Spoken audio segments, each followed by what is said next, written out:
What's going on, everybody? We are live. We got episode number 99 of the Club and Sub podcast. And that you got me, John. You can find me on Twitter at MMA Fox. And I'm joined by John. That is Jon Kelly, who you can find on Twitter at Jon Kelly DFS. John is subbing in for the boys tonight. I really appreciate him coming on. John, thanks for coming on. Any initial thoughts about the card before we hop in? Yeah, first off, thanks for having me on. I was on your guys' show a while back, so this is actually my follow-up performance. So I wasn't sure if I was going to get invited back after the first time. So this time I was, and I made it clear to you, as long as Sparring with Reality and Danny Lags are not included on the show, then I'm willing to hop on. So, and then disclaimer before we get started, I don't really care that much about the Eagles. So anybody with Eagles hate in the comments, you can miss me with that stuff. But yeah, as far as the card goes, not a ton of star power, but I honestly I saw a few people say like it's not a great card or it's not a good betting card. I actually think it's like a sneaky good betting card. There's a couple spots. I've only had one bet so far that I'm sure we'll talk about, and I think you're probably on the same side, but there's definitely like two or three other spots that I will have come Saturday. So I'm excited to hear your thoughts and kind of talk through it tonight. Yeah, it's kind of weird because as of yesterday, I was like, I don't really have much here, and then like as I kind of like went through it, I kind of came out in the same spot. I'll probably have like 5 or 6 bets here. Hopefully, they actually win this week. You know, it's been a bit of a downward trend of late, so hopefully, you are the proverbial lucky charm for the Club and Sub podcast. But yeah, Absolutely. I mean, I'm pumped to get into this thing. So let's jump right in, guys. Please, real quick, if you like the show, please drop a like and subscribe. Really helps us out, helps with the algorithms, all that good jazz. But yeah, we'll jump in. First fight of the night. We got Ronnie Lawrence. He's taking on Kakhramonov. Lines Lawrence minus 140, Kakhramonov about plus 120 right now. John, what do you think? Yeah, so this is my only bet as of now. I bet Ronnie Lawrence at minus 135. A little bit late on the line movement. I actually wasn't sure what way this was going to go. I guess in hindsight it was kind of obvious because Lawrence is so popular, but I really didn't know because Kakhramonov was a popular dude when he fought Trevin Jones. You know, he did end up with the third round finish. So I was a little bit late on the line movement, but even at minus 135, I felt it was worth a 1 unit or to win 1 unit play for me. Basically, the way I see this fight going is like I expect Ronnie Lawrence to be the one basically winning every minute of this fight. But I also understand the fact that Kakhramonov does have finishing power, and Lawrence tends to get pretty reckless at times and eat some clean shots. We saw that as recently as his last fight against Mana Martinez, where he got clipped in the third round. We've seen it in the Dana White Contender Series as well, where he was dominating that fight, but he ate one or two big shots. That's kind of the story of a lot of his fights. So I fully acknowledge that there is some risk here, and that's why I didn't make it bigger than a 1 unit play on Ronnie Lawrence. But I just keep going back to he's going to be winning every single minute of this fight unless he gets finished. And in the bantamweight division, I respect the finishing ability of Kakhramonov, but I'm still going to ride with my guy Ronnie Lawrence here. Yeah, I have the same play. I have Lawrence. I think I have him at minus 120. And I have like mostly similar feelings to you. You know, Kakhramonov seems like, a pretty good prospect. He's a good athlete, seems to do everything reasonably well. He had actually a competitive fight with Umar Nurmagomedov a couple years back on PFL. But I kind of think, because I saw that take a couple times this week, that it kind of like just doesn't really state that Umar was like 20 when they fought, too. I know they were both young, but it's like, Umar's clearly leveled up a massive amount since his regional days. And on the Kakhramonov side, it's just like, to your point, I have some concerns here with Ronnie and his tendency to kind of keep his chin up. I laid the wood, like the minus 300 against Mana in his last fight, and I almost had a heart attack in round 3 of that fight.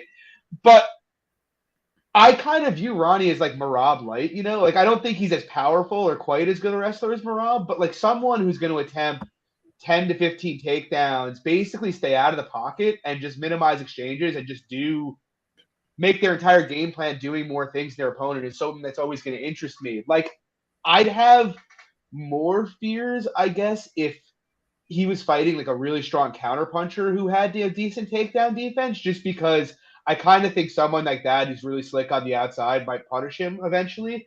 But that's not really what Kakhramonov does, and so I don't, unless Ronnie decides he's going to bite down in the pocket with him, which I don't see why he would. I kind of think his opportunities to get a KO are few and far between. Like, is that kind of how you feel about it as well?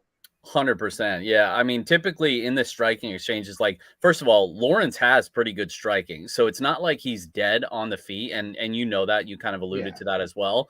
But we know he's going to play that like typical sort of like Yusuf Zalal. Like, he's going to use a lot of movement on the outside. Like, he's, like you said, he's not going to give Kakhramonov a ton of chances to hurt him in the pocket. I expect him to maintain range. And then when he is getting inside range, it's going to be timing his takedowns. And it's like Kakhramonov, yes, he's historically hard to take down. You mentioned the Nurmagomedov fight back in PFL. Like, he was difficult to take down. And when he did get taken down, he worked back to his feet pretty well. He stuffed, I think, 7 of 8 takedowns against Trevin Jones in his UFC debut, something like that. And it's not like Trevin Jones is a great wrestler, but it's still like he is difficult to control on the mat. And it's not like Ronnie Lawrence is a great control grappler, but it's also the fact that like Ronnie Lawrence is going to shoot 15 takedowns. Like you said, it's like, yes, I think Kakhramonov might be able to stuff like 5 or 6 of them, but let's see him stuff 15 to 20 of them into round 3 against a guy who is going to have the motor to continuously work and keep going into the 3rd round.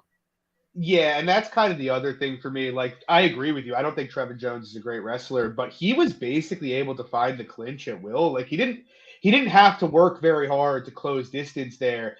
And so, yeah, I think he's going to get takedowns, and I do sort of think as time goes by, he'll probably hold him down longer and longer. You know, we saw Jones mount him in round 2 of that fight, but again, I'm not like sending it on Lawrence. I'm not huge. It's a small bet for me, but I do think I'm with you. It's like until this dude gets a step up and fights someone who I know can kind of play the outside game and defend takedowns well, I'm pretty happy to back him at bantamweight just on kind of his minute winning skills alone. Yeah.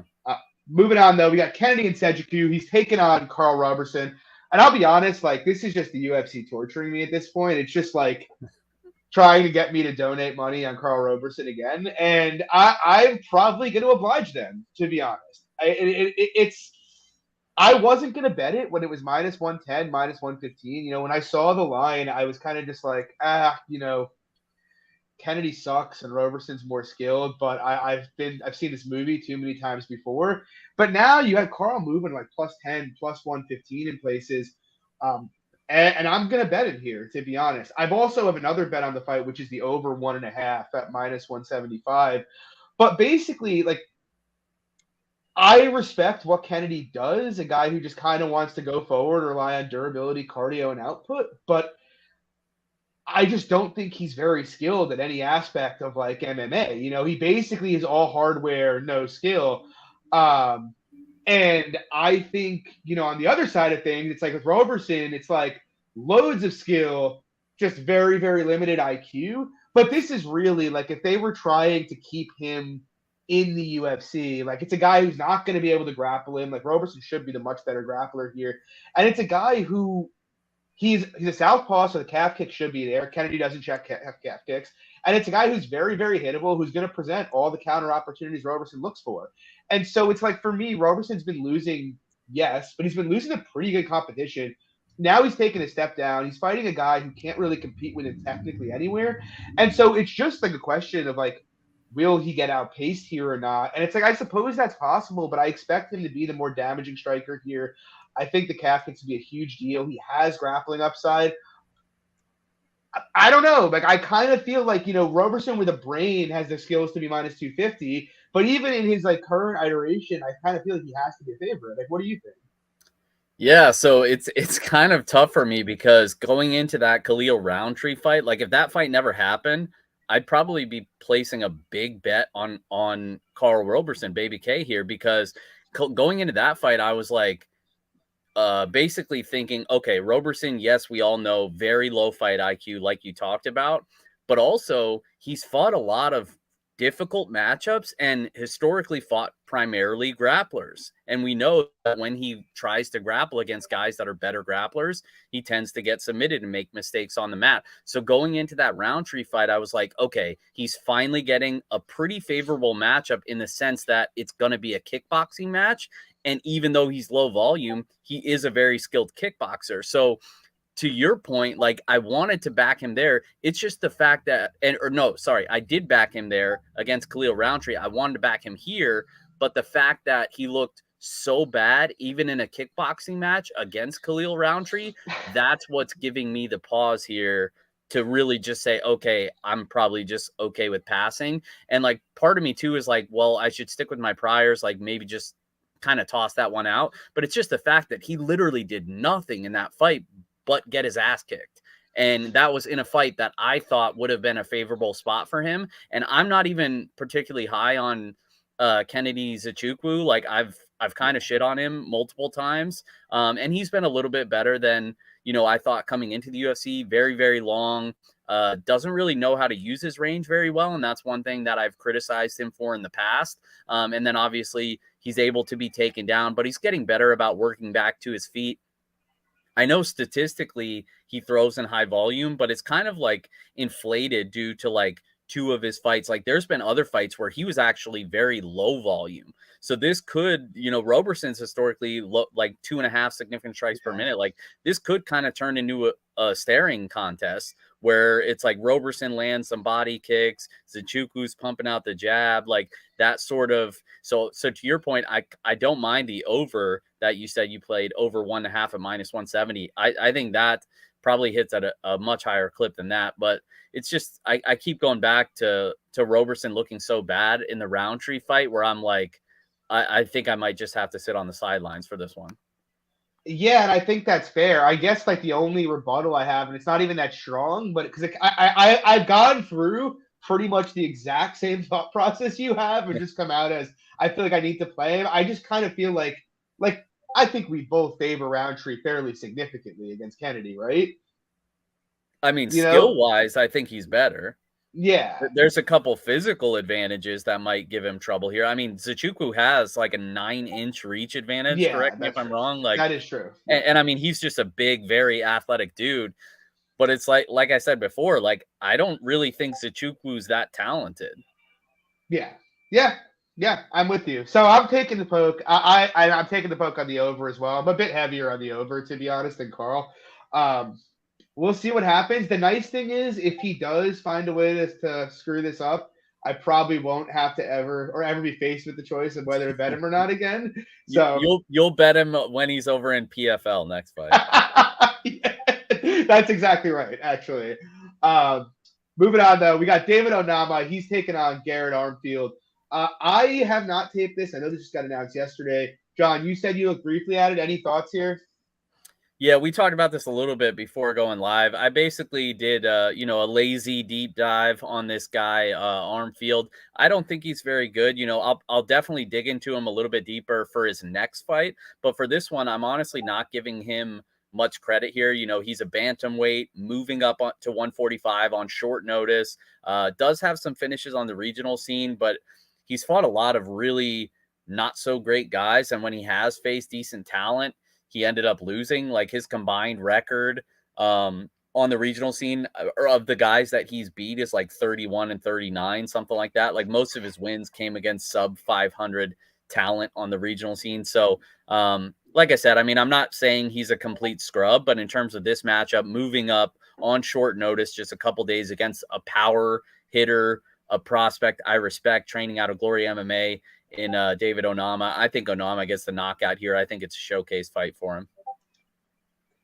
Yeah, I completely see that. Like I did a quick wiki cap of the fight, but yeah, I haven't looked at it. And obviously, he's -700 here. So no interest for me. So we'll just skip. I just wanted to break that down. So we'll move on. We got Cody Brundage. He's taking on Tresean Gore here. And I am going to probably bet Cody Brundage here. He's about +125 here. Gore's the other way at -145. I faded Gore with that Brian Battle in his last fight. And obviously, Cody Brundage is a very, very different fighter than Brian Battle. One of the things that gave me confidence there was I knew Gore was going to be very low volume, and I knew Battle was going to be very high volume. And so I was pretty confident he was going to lose minutes in that spot. But with that said, even though, I don't really rate Cody Brundage's striking like at all, but even with that being the case. It's like I don't know what about Tresean Gore is supposed to impress me. Like I kind of look at him and I'm like, I guess I see the athleticism, and like the power, the leg kicks, and just kind of the technical acumen. But if you go through his whole career from the low regionals, his amateur career, even to today or his last fight, he's always been super low volume. This is a guy who on Tough was having competitive minutes with Ryder Newman, who's never going to sniff the UFC. And so he's basically relied on his power. But the thing is, even with regard to that, I'm just not sure how big of a hitter Tresean Gore is. I think the lasting impression in people's heads is the Gilbert Urbina fight where he dropped him about 4 times on Tough. But Urbina just kept sprinting into right hands. And the funny thing is, if you actually look at his entire career, both professional and amateur, Gore doesn't actually have a single other knockout on his resume, which is, kind of interesting since amateur KOs tend to be, not predictive of future KOs, but guys who don't KO people on the amateur and regional levels tend to not really translate power into the UFC level. And so I question how much power he has. And so he's facing Cody Brundage, who, while I don't rate his striking, I do think Brundage is likely busier. But obviously, the big thing here is going to be the grappling. Like, I think Brundage is a different level of grappling than Gore's ever seen. I will give Gore kind of some pass on, the grappling from his regional take, because it was years ago. But Gore on bottom is a huge question mark. I'll be honest, he defended some takedowns against Ryder Newman, and I didn't really love the way he was defending some of them. Like, he was going for really loose overhooks to defend double legs against the fence. Newman's just a really poor cage wrestler, while Brundage is much more explosive, much stronger, and just knows how to cut angles a lot better than Newman did. Newman got in on his hips consistently. I kind of think Brundage is going to get a lot of takedowns here if he wants them. I think there's a chance he could wipe Gore out on the mat. It's possible Gore's got a decent bottom game and can get up. But like I said, I just think Gore's minute winning is so unbelievably negative. It's really hard for me to see how he should be a favorite unless you price his KO a remarkably high percentage. So I'm going to take a poke on Brundage here. I mean, what do you think, John?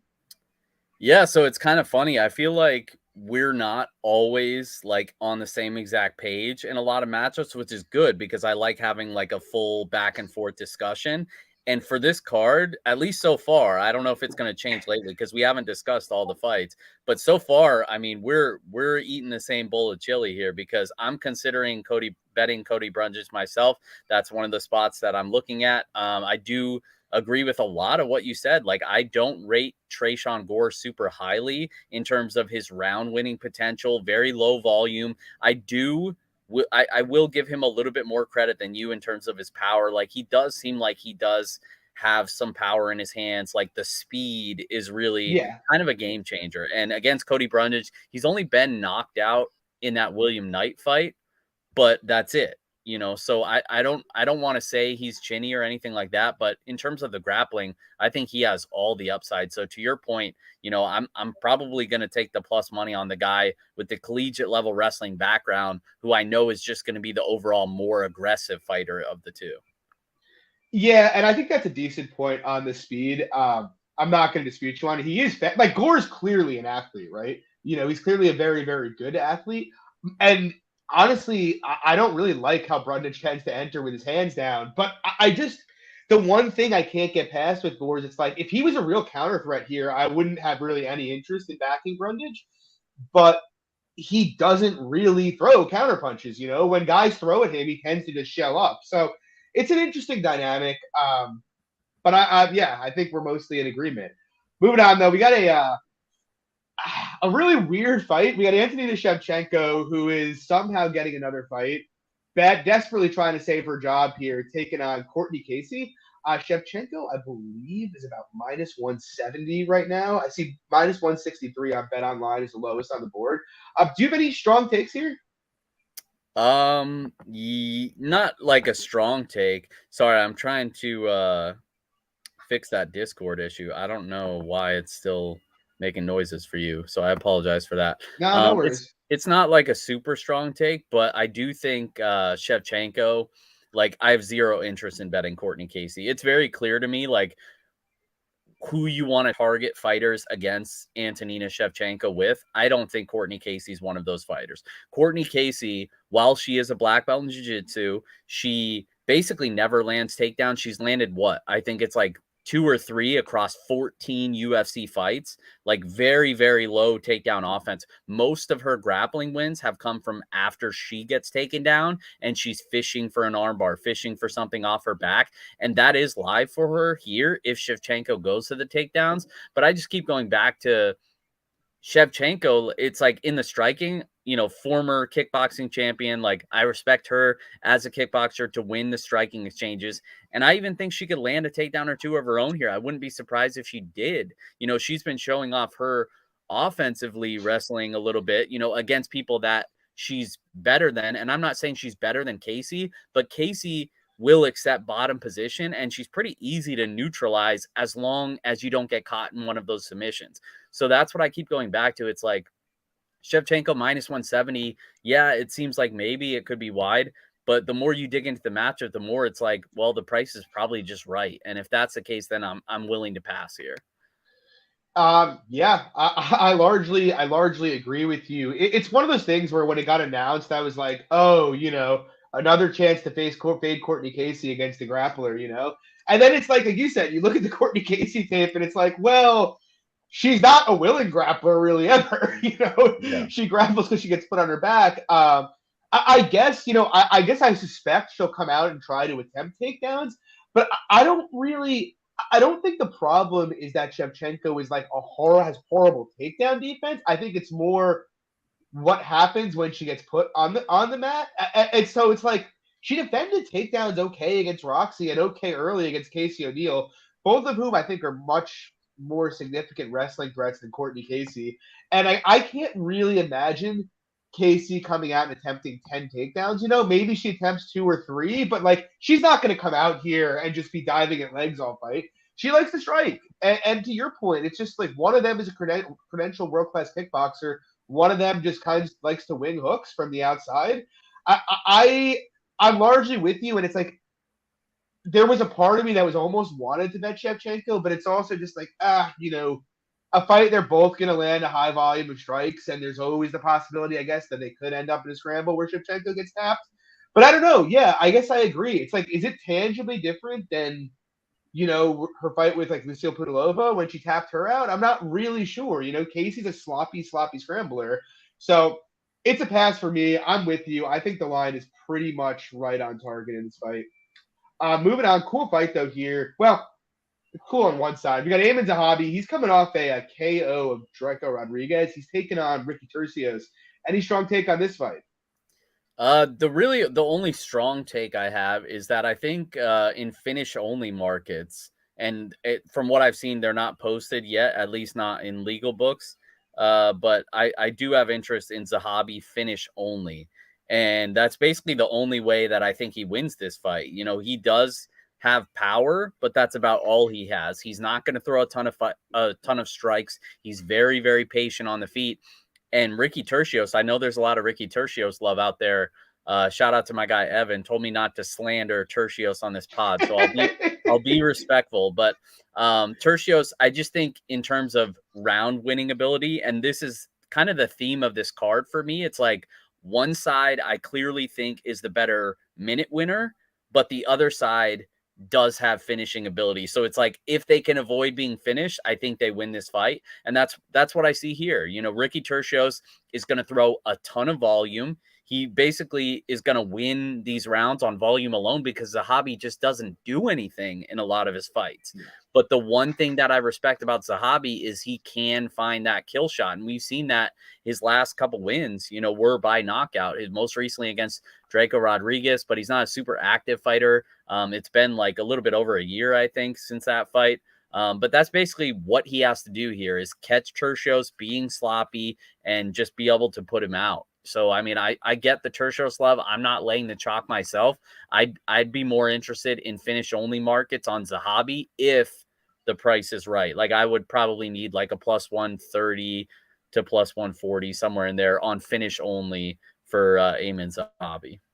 Yeah, that's actually a pretty interesting take I hadn't thought of. It's kind of a weird fight in that regard because I don't skill-wise think Tercios is necessarily even better than Zahabi, like if they put on Geese, I'm pretty sure Zahabi would own him on the mat. And if they were just scoring on like who's the better technical striker, it's probably Ayman Zahabi. But to your point, I mean, just about every loss of Zahabi's career or I shouldn't say every loss, he's only had two, but it's just like the guy's had a consistent issue with struggling to win minutes. Even the fights he wins when they go the distance tend to be closer than they should be because the guy doesn't let his hands go, as opposed to Tercios, who's just a berserker who just comes forward and throws constantly. And like I was honestly kind of tempted on Tercios, initially pre-tape because of that. But you look further, and man, like the guy just seems like he is a knockout waiting to happen. Like he really, really does. His head's on the center line the whole time. He's super aggressive. It's only going to be a matter of time before he gets KO'd. And even though, his fight with like Brady Heinstein on the Tough finale was cool, I don't think it was particularly high level. I don't think Tercios is a particularly great fighter or much of a prospect. But to your point, it's like, how can you really back Ayman Zahabi when, I mean, the only way he wins this fight outside of a knockout is hurting Tercios bad a couple times, most likely. So I'm with you. It's the kind of spot where it's like, if Zahabi knocks him out, it'd be like, God damn it, I could have seen that coming. But I think the most likely scenario is like a fairly nondescript 30-27 where Tercios lands 100 strikes and Zahabi lands 40, but lands with more impact, So, yeah, I mean, it's a pass for me as well, but I do think that angle on the finish-only market is fairly interesting. Moving on, though, we got Cynthia Calvillo. She's taking on Nina Nunes here. Nina Nunes famously let down this entire podcast in her last fight, who all bet her fairly large against Mackenzie Dern. I did not give Mackenzie Dern enough credit, to be honest. I'm not going back to the well here, but nor am I going to the Calvillo well. I guess most of what I felt in going into the Dern fight still kind of holds true here in the respect that I do think Nunes has pretty good takedown defense, and I do think she's hard to hold on the mat and hard to submit. The only reason I'm not betting her is I just kind of feel like, she had 3 years off. She looked really wooden in there with Dern. Like, I don't know where she is mentally at 36 years old. Obviously she's a full-time mother now. But I do think on paper she has the tools to keep this upright, and like I do think she's the better striker. She's probably the better volume striker. It's just one of those things where it was kind of a blind spot for me that I overlooked last time. It's just like she just hasn't been in there. She hasn't been fighting. She hasn't been really training. So I'm not betting the fight. But with that said, I actually am betting the over 2.5 here. I got it at like minus 205. It might still be there on DraftKings. It's a big number, but I kind of think people are looking at the fact that, Calvillo got finished 2 fights in a row by Lee and Andrade, and obviously Nunes got finished in her last fight, and just not really contextualizing the fact that neither one of these women hits hard. Like, if someone was going to get finished, it most likely would be a Calvillo sub. But, like, even contextualizing Nunes' last fight, it took Dern 4 minutes on the mat to submit her. It's not like Dern just got on top and insta-subbed her. It took her a while, and she's probably the best Brazilian jiu-jitsu practitioner in WMMA.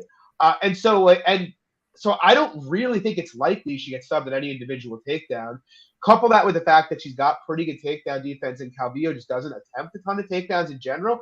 I don't know. I kind of think, the over here 2.5 should be closer to like -3, -400, unless it just turns out that she's just completely done. So, I mean, that's my take here. I think it's a reasonably close fight. I couldn't hate a Nunes play. I'm just a little kind of sketched by where she is. What do you think?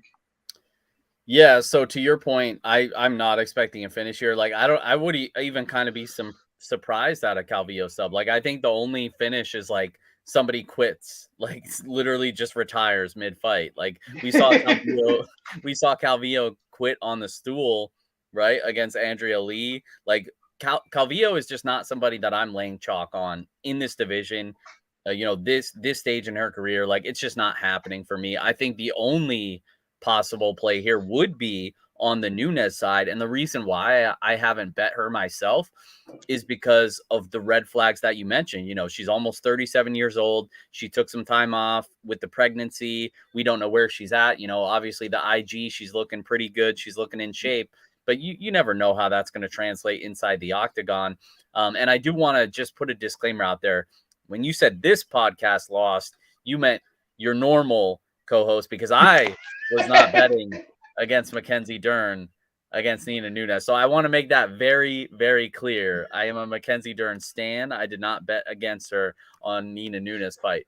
But yeah, I mean, basically, I think Nunes would be the one with all the upside here. And let's be honest, man, these WMMA underdogs have been hitting at an absolutely ridiculous clip lately. Like I think it's like 4 or 5 in a row outside of the Macy Barber Jessica I fight. But it's just in general, these like close-ish fights where the margins are thin, I think you just take the dog if you're going to play it, but no bet for me either way. Yeah, agreed. And just to be clear, like I actually wouldn't be like totally shocked for like Nunes bouncing back and looking pretty good. But like one thing, it's kind of weird because the Dern fight, she was on her back for 4 minutes. So it's like how much stock can you put into what happened before that? I just kind of felt like, and maybe it was just ring rust, there was a little less snap on her shots than before she went out. And she just looked a little wooden and uncomfortable with someone going forward at her. I don't know if you felt similarly or. Yeah, I did. I mean, like you said, it could be ring rust. I also like for what it's worth, like I don't think she looked as good as she's going to look for this fight on Saturday. And that could Yeah. mean absolutely nothing, but like look at her recent Instagram picture. Like she did not look like that in the fight against Mackenzie Dern. So for whatever that's worth, it sounds like she's probably taking this one pretty serious. Yeah, no, agree completely. Moving on, we have a hilarious fight here. We got Michael Johnson. We got Jamie Malarkey. What are your thoughts, Jon Kelly? Hit me with it. I mean, it's pretty hard to cap Malarkey at minus 270 or whatever they got him at. But at the same time, it's like Michael Johnson. How many times am I going to get burned by Michael Johnson? And really the fight that stands out to me, like obviously we can talk about all the times where he made bonehead decisions, you know, the Thiago Moises fight where he looks like a superstar in round 1 and then gets heel hooked in the second round. Moises didn't even land a takedown. He gets submitted. He's been submitted 9 times in his career. So that's obviously a huge concern, but it's the fight that stands out to me is like the Clay Guida fight, where it's like, okay, you know, he's got good takedown defense. He's going up against an aging wrestler in Clay Guida, who he should have a pretty significant striking advantage against. The problem was not only did Guida take him down 3 times, but Guida was even winning or at least being very competitive in the striking exchanges. And that's what gives me worry here is like Michael Johnson should have, I think, a striking advantage against Jamie Malarkey. The one thing I'll say is like the speed is still there for Michael Johnson. His jab against Jamie Malarkey, it's not going to miss on Saturday. Malarkey does not move his head off the center line. I like a lot of things about Malarkey, but he is going to eat that jab repeatedly on Saturday, and that's what makes me think this line is probably wide. But Johnson's always, you know, he's always live to do something stupid or just not fight the right game plan. And I just think it's kind of going to be a war on the feet. And then Malarkey could obviously mix in the takedowns. But if Johnson, you know, can stuff a lot of those and just turn this into a war, I do think he's live. It's not like his durability is completely shot. He's only been knocked out, I think, just that one time, right? So it's like his chin is still not terrible. So I don't know. Malarkey's been knocked out 3 times, so it's not like he's cast iron. So I actually like this fight to end by knockout. So instead of playing one side, you know, maybe you can talk me into the Michael Johnson side, but fight ends by knockout. When that prop gets dropped, I'm definitely going to be looking to see what that number's at. Oh, God help me. Not only am I betting Carl Roberson this week, I'm also betting Michael Johnson this week. It's not really a fun place to be, but I did bet Johnson today. Very, very small, to be honest. Just because, you know, it's kind of funny because if you just gave me Michael Johnson's skill set against Jamie Malarkey, with a no name next to it, I'd probably go big at plus 200. Yeah. But it's like Michael Johnson is just like, he's the master at snatching or defeat from the jaws of victory. Like it is just like, you know, It's unbelievable. But like to your point, it's kind of funny because he gets a bad rap for wrestling, and I get why. But the guy's got great hips. He has excellent first level takedown defense, and if he doesn't get put flat on his back, he actually has a decent get up game. The first couple times Vita got him down, he was able to pop up pretty easily, and that's kind of been the story of his career. Like once he's flattened out, he kind of just doesn't know what to do from there, and I kind of think he panics a bit. But getting him down and keeping him there against the fence is a very difficult proposition. And in Jamie Malarkey, look, I'm with you. I like Malarkey. I bet him a fair bit. He's a big dude. Got to appreciate the aggression, the cardio that he brings to the table. But the truth is, he's one of the most hittable guys at 155 pounds. Even in the grappling, he goes for it. But like you rewatch like his fight with Perez Zayan, that's aged, I think, a lot poorer than many of us thought at the time. Him struggling to hold Zayan on the mat after seeing kind of just how helpless Zayan looked against Terrence McKinney there.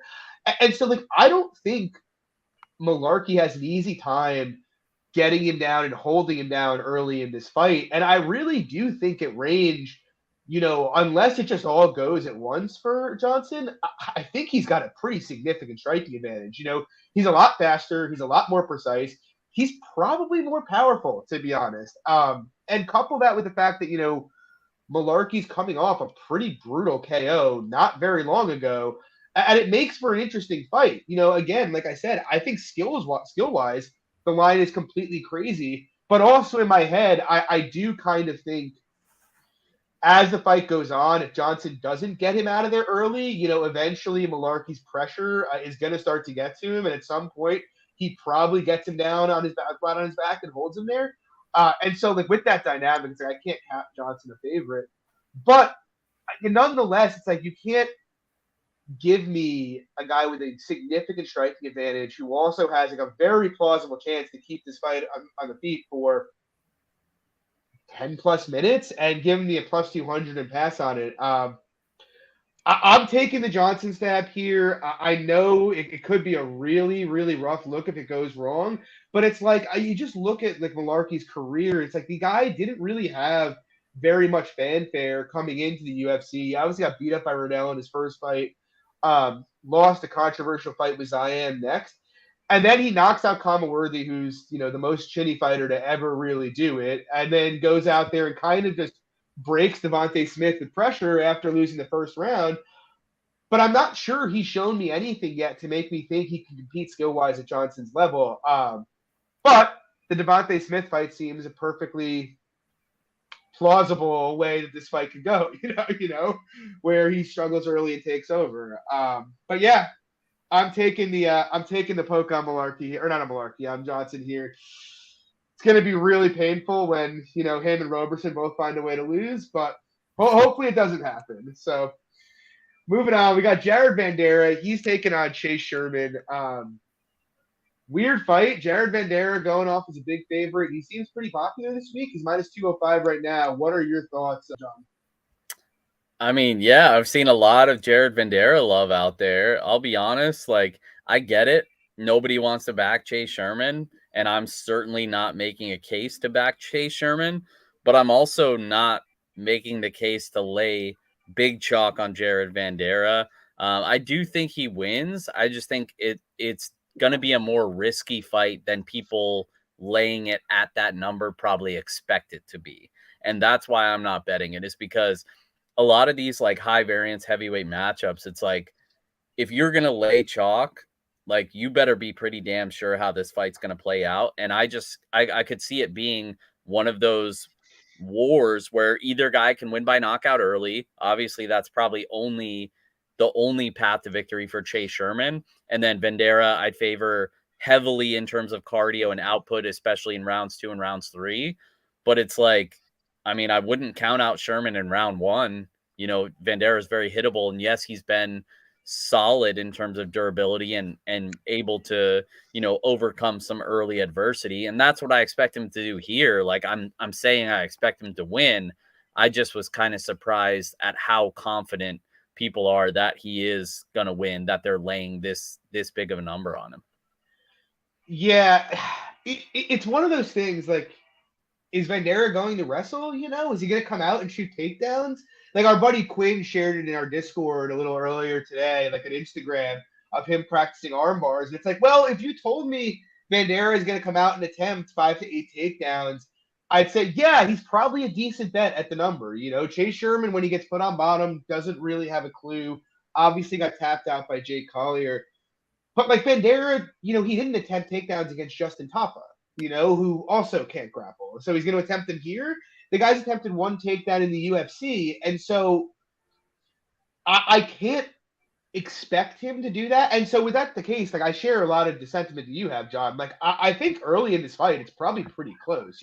Sherman's leg kicks could potentially be impactful. Neither guy is particularly defensively sound. Both guys do throw strikes at a fairly high rate. And to your point, it's one of those things where it's like if you lay a minus 200 spot on Bandera and he just gets clipped early, like 4 minutes into the fight, like you're going to want to go throw yourself out a window. But I also agree with you that, after the 6-7 minute mark, unless there's been like huge changes from Chase Sherman in the last 3 months, this probably snowballs downhill fairly quickly. I kind of think an interesting way to play it is like look at it live. Like I'd almost rather, if you're confident in Bandera juice at minus 200, I'd almost rather lay minus 250 or minus 300 after a round, if he has a round in the bank, even if he's up around, than laying minus 200 when he's fighting Sherman fresh. And Embage just asked in the chat, does Sherman have power? I don't really think he has great power, but it's just kind of like, the typical heavyweight dynamic. It's like two big guys with no defense who both throw at a high rate are going to come out there and swing. And it's something that scares me, especially since Sherman does throw calf kicks. Like, the last thing you want is for Bandera's nerve to get shut off like a minute into this fight. But yeah, I'm with you. I don't really feel passionately about it, about really anything here. I think if you wanted to like look at a way to play it, like I said, live is interesting. I think taking some looks at like Bandera 2-3 also could be interesting because you're getting like plus 550, plus 900 out there. I think that's a little bit more plausible. Plus 900 is not bad, right, for round 3 with his. So as soon as you said Bandera round 2, round 3, I'm like, yeah, that might be something to look at for me here. Yeah, I mean, it should run perfectly with the pace of play, and you duck most of the Sherman chaos. Moving on. What were you going to say? Oh, I didn't say anything. Oh, sorry. Moving on, we got Said Nurmagomedov. He's taking on Douglas da Silva de Andrade. It's kind of weird because I do think Nurmagomedov's a pretty good prospect. And, it's funny because before I taped it, I was pretty sure I would lay a big number on him here. But then it's like you look at it and look, I'd be interested in laying minus 200 if Said was going to come out and wrestle for 3 rounds. I mean, he's minus 300 now, so that's not even on the table. But that's not really his game. He is a fairly slick striker who plays the outside pretty well. He plays the back foot game well. Obviously, he was very competitive by Leonel Barcelos. He finished Cody Stabden in his last fight. But, like, he's going to largely give Douglas the kind of fight that he wants, which is a stand-up fight where he's going to let Douglas go forward. And whatever you want to say about Andrade's age or what his durability looked like in his last fight, the guy's a spark plug. He closes distance very, very fast. He's very powerful, and he's very, very precise with his shots. And so, like, that dynamic alone is enough to, like, discourage a play for me here. I'm not really that tempted by the Douglas side because, like I said, I do think his durability looked like it was eroding a bit in his last fight. I again almost rather wait and see it live and see what it looks like or how he's competing on speed and whatnot. I do think Nurmagomedov should be a big favorite, but I don't know how you can lay this against DSDA. What do you think? Yeah, that's basically what I was going to tell you is like the reason why I wouldn't lay big chalk on Nurmagomedov, and I do expect him to win, is because I'm just expecting this to be like a pretty decent like back and forth war for the most part. Like Nurmagomedov, you said it's not really his game to grapple. It's like not his game at all. Like the dude's landed one takedown in the UFC, and that was in his UFC debut against Justin Scoggins. Like he does not look to grapple. And for a guy that does have the grappling chops, like to your point, he's really relied on this striking. Like, he's a technical kickboxer. He's going to throw a lot of spinning attacks, which, they have their pros and cons. Obviously, he's found a finish or two with those spinning attacks, but you can also leave yourself pretty vulnerable doing that as well against a power puncher like Douglas Silva de Andrade, who does have 20 knockouts to his record. Like, to your point, he's old, but the dude still does have power. And yes, I question the durability, but it's like, I expect these boys to stand and trade. And I think this is kind of going to be one of those exciting fights where, both guys have a little bit of success, and then eventually we see somebody get dropped. And it's probably Silva de Andrade who gets dropped. Nurmagomedov has had like multiple first round finishes now. He doesn't fight that often, but when he does fight, it seems to be pretty exciting. Yeah, I agree. Something interesting too, and like I said, I don't think I'm gonna bet Douglas. Just it's like I feel like a mistake I've constantly made is betting an aging fighter against a young, like, top level prospect. Um, but it is interesting though, right? Because Douglas has never really, outside of like the Peter Yan fight, he's never really gotten dominated by anybody, and he's fought like a lot of fights. So it could be an interesting fight, and you might even get like I said, a decent live line after a round here if you see like how the fight's playing out. Um, but moving on, good fight here. Two prospects, each making their second fight. Seems kind of quick to be throwing them against each other. But we have Kyle Bahayo. He's taking on Armand Petrosyan. It's the co-main event. John, what do you think? Yeah, so this is one of the fights I'm most excited about. I like both of these guys quite a bit. I tape them a lot. Dana White Contender Series. For those that don't know, I do a lot of deep dives on Dana White Contender Series prospects. I do a full video breakdown on my channel on YouTube at Jon Kelly DFS, where I talk about each Dana White Contender Series card. I do a full parlay for each card as well. It's a lot of fun. You guys should check it out if you don't already. So I tape these guys quite a bit, and I actually they both have a soft spot in my heart because I won money on both of them on Dana White Contender Series. Petrosyan specifically was at a pretty big underdog price, which didn't make a ton of sense. So I respect both these guys' game. I just respect the well-roundedness more of Kai Barriola on the Kai Barriola side, because it's not just his striking that you have to worry about. It's the grappling as well. Like, he's very, very smart when he times his takedowns. He's got a very good jiu-jitsu. He's a black belt in Brazilian jiu-jitsu. And that's kind of what I keep going back to, because Petrosyan, high-level kickboxer, 6 of his 7 wins have come by knockout. And you look at the regional tape on Petrosyan, and even in his UFC debut to an extent, it's like, yes, guys are able to take him down pretty easily, but he is very good at working back to his feet. The dude does not accept any position whatsoever. He'll work back to his feet. He'll work back to his feet. Even guys that will take him down like 4 or 5 times, he's like, okay, well, I'm going to keep working back to his feet. And eventually when they get tired and it's like, okay, well, now we have to strike, Petrosyan just dominates them at that point. Like, the dude has good cardio even after defensively grappling for a round or two. So I do respect Petrosyan and his high-level kickboxing, but I keep going back to the Barriola side because Barriola is going to be competitive in the striking. He might even be the more powerful striker. He's got some really heavy leg kicks, and then it's the takedowns. He's got a nice single leg. He times his double legs very well as well. And then, like I said, when he does get you down, the dude is pretty dangerous on the mat. So I like Kai Barriola here. I didn't bet him untracked. I have him in like degenerate parlay that I had, like Jose Quintana over 3.5 Ks against the Yankees the other day. So I didn't track anything on Kai Barriola, but I do have him in one of those parlays. But I do think Barriola probably gets the job done here.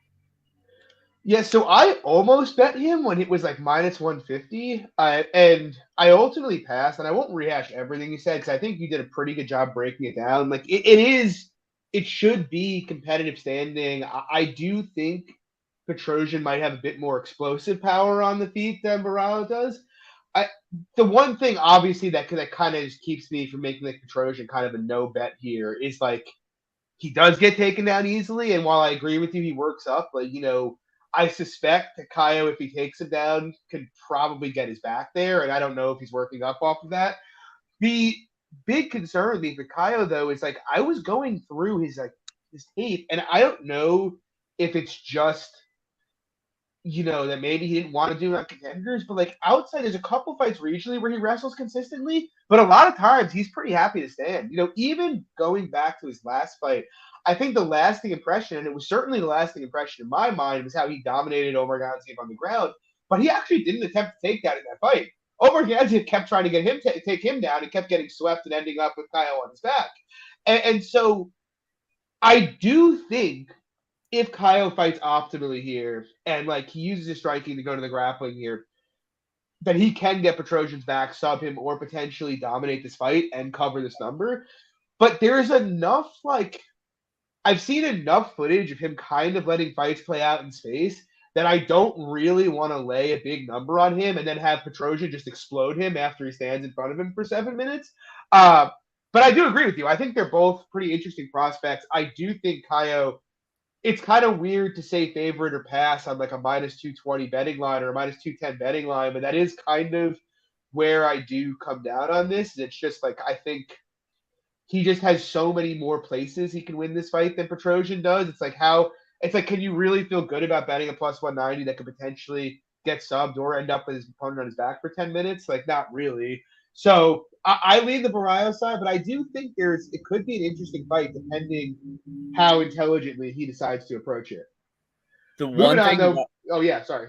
No, the one thing I was going to add is like, and you're 100% spot on in the Kai Barriola tape. Like he does do that a lot, but in most of those fights, and I'm not saying it's every single one, but most of those, you can kind of get the sense that he's winning the striking exchanges. Yeah.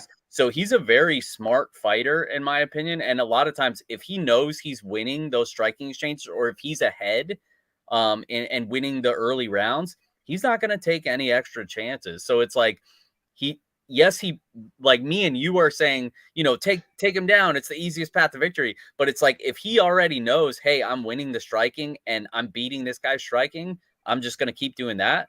Like that's completely up to him, even though he does have the grappling in his back pocket. No, you're right. And I don't disagree. I do think he's a pretty good striker, but it's just like, I don't want to say Petrosyan is special, but he obviously is a very skilled finisher that is very fast and explosive. And it's kind of one of those things where it's like every time I bet Curtis Blades and he decides to stand with his opponent instead of wrestle, I mean, we're going to do it again against Tom Aspinall, right? We are. And we'll probably lose again. Yeah. It's just like one of those things where like, even if he looks his number standing, I'd be sitting there having an absolute heart attack the entire time, waiting for Petrosyan to just explode out of nowhere and kill him. Because that was like a lot of, and I know they weren't UFC level guys, but like there were a few fights regionally where it was like Petrosyan's getting taken down over and over and over again.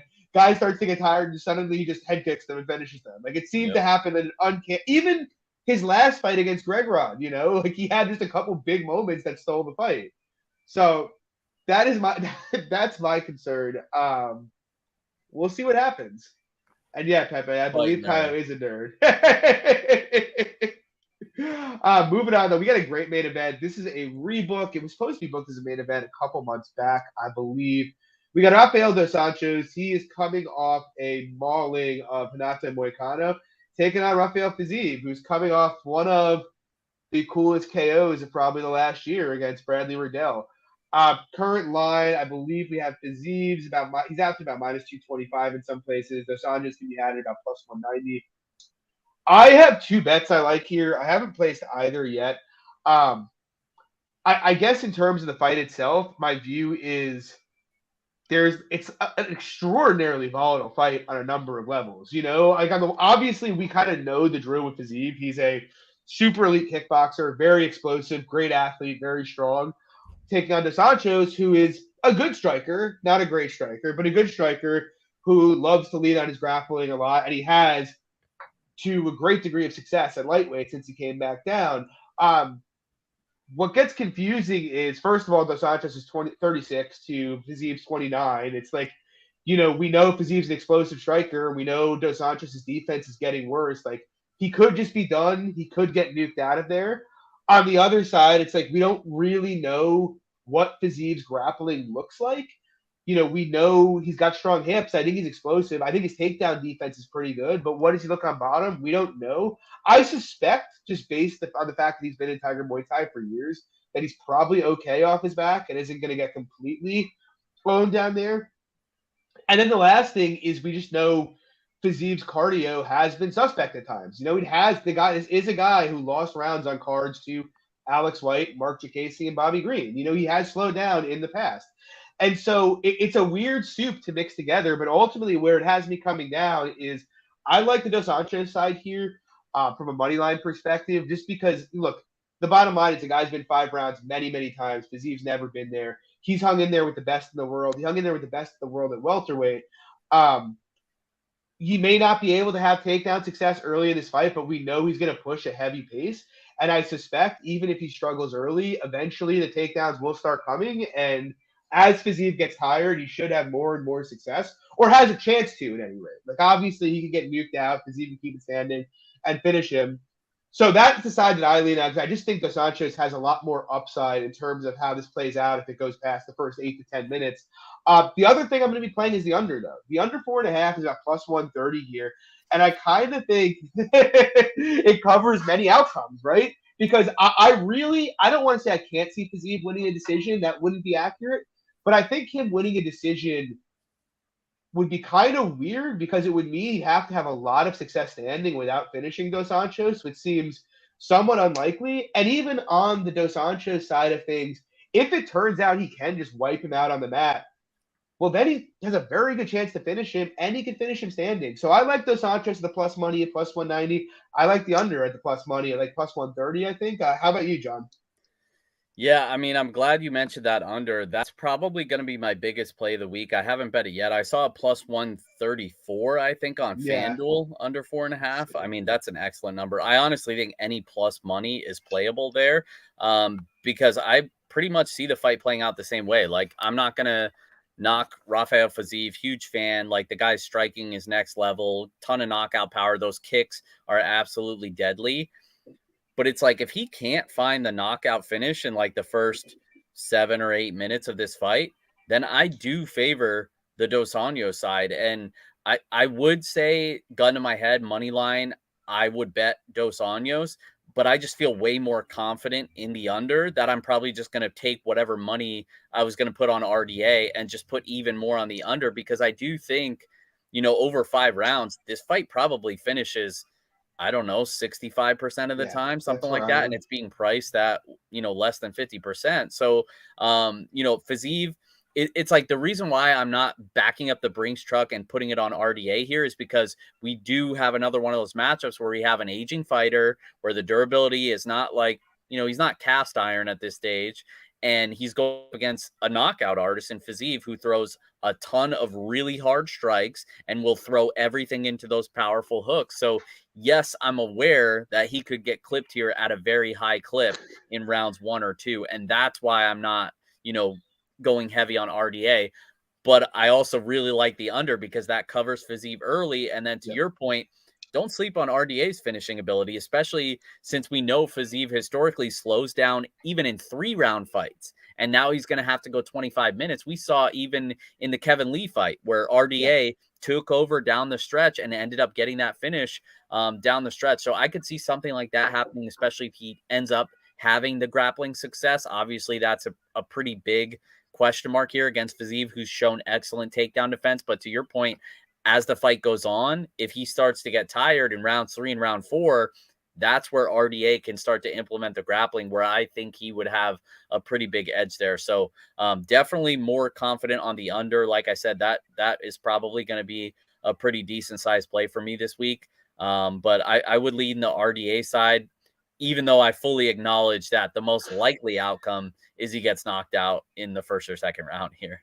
Yeah, and it's kind of interesting on the RDA side because I kind of think this is why this line is so mispriced. Like, he hasn't been known in recent years as a great finisher, but you look at the guys he was fighting, like Colby Covington, Kamaru Usman, Michael Chiesa, even Paul Felder. Like Paul Felder, Charles de Oliveira couldn't sub Paul Felder on the mat.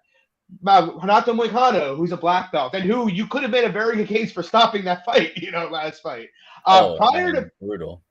prior to this like run, he was known historically for being a great finisher. So I kind of think that's being slept on. And yeah, to your point, I do think the Fiziev early KO happens at a reasonably strong clip here. Yeah. Yeah, I mean, that's why I just keep going back to the under. It's like I do think RDA would be the betting side, but it's like we're getting such a favorable number on the under 4.5, where I'm just gonna bet that and feel better Yeah. if Fiziev wins, because then I'll still be cheering either way. Yeah, fair enough. So that'll do it for tonight, guys. Jon, before we sign off, you want to plug your stuff, tell everybody where they can find you, about your channel, what you got going on? Yeah, thanks again for having me on. Always a lot of fun to talk fights with you and the other two members of the Club and Sub podcast, even if they decided to bail tonight. But yeah, you can check me out on Twitter at Jon Kelly DFS. That's where I plug all my stuff, post the links to a ton of content that I do each and every week on YouTube at Jon Kelly DFS. I do a weekly video breakdown, and then of course the Best Bets Roundtable, where you see guys like John and others from around the industry that give their one best bet of the entire card. It's a lot of fun. We usually do that Saturdays at noon. But yeah, that's pretty much it. Best of luck. Not a great star power card, but should still be fun either way. Yeah, I agree. Thanks for coming out, Jon. I really appreciate you stepping up here. I know the call was quite late. But guys, you can follow me on Twitter at Jon at MMA Fox. Again, Jon at Jon Kelly DFS. He's literally one of the sharpest guys in the industry, one of the best followers, puts out some of the best content. And guys, please, if you like the show, drop a like and subscribe. We'd really appreciate it. And yeah, guys, thanks for coming out. Next week, we should be back at our normal time, Wednesday, 10 p.m. Eastern. Lags has a fairly special show planned for our 100th episode, which will also be a New York card. Hint, hint. So yeah, guys, check us out. Good luck on your bets this weekend. Once again, Jon, thanks for coming out tonight. I really appreciate it. And yeah, good luck, everybody. Take it easy.